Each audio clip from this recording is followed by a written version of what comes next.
Hi everybody. Today we're going to be looking at what some people would call a vintage dive watch from Casio. It's the Super Illuminator. It has the number MTD-1054-1AVEF. As far as I know, and I might be wrong, and if I am wrong, please somebody comment on the video and give me the right dates, but they started making these in the late 80s and discontinued again in the late 90s. Let's have some stats on it. It's a stainless steel case. It's a domed mineral glass, normally. Now, my version here has a flat mineral glass, as you can see. But normally, the domed mineral glass would sort of follow the contours of the bezel, as you can see here. Now, mine was broken, so I had it replaced, and we didn't have a domed glass. But I will be getting one for it at one point, so it can be returned to its original form. Right, it's 43 millimeters in width, 47 millimeters with the crown, and 14 millimeters in height. It's a quartz movement. It's an in-house Casio movement called the Module 3304, which is a good workhorse and very precise indeed. Right. The reason that this watch is one of my favorites is because I was given this watch as a present when I was a young man, and I was extremely pleased with it. And I've heard it been called the poor man's Submariner, and there is some truth in that. It's really an awesome little watch. It looks rather nice. I like the look of it, and it just works. It's what one would call an ideal daily beater. I couldn't use mine for daily work. It would get scratched and I'd have to kill myself. But if one was inclined to do that, it would be perfect. So it's really a good little watch. Handsome. It has a screw-in back here, and as you can see, it says Casio. Now, now I'm from Denmark, and let's see if we can focus there.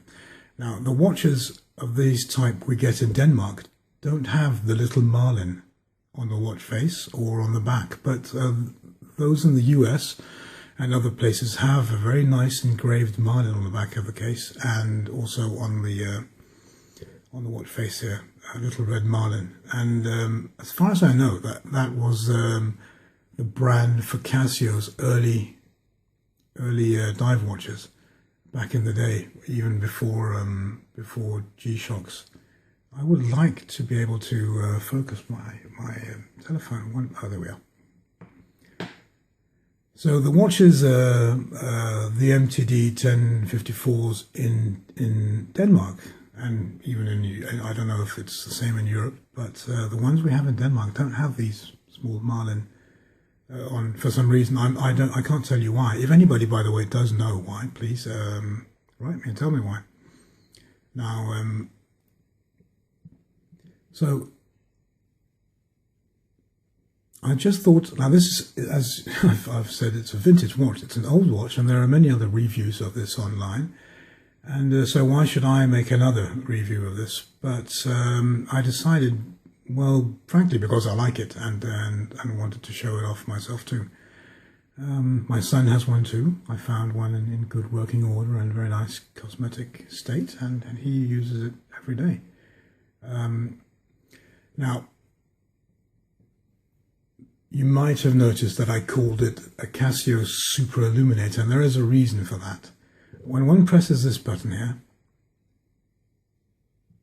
2 LED lights ignite, and they are awesomely bright. It's actually so bright that you can use it as a form of small torch. I've used it myself to find keyholes and things like that. And if you switch off the lights on the way to bed and can't find the bed, then you can use your watch. It's And this was pretty state of the art back in the day when they made this watch, when it was new.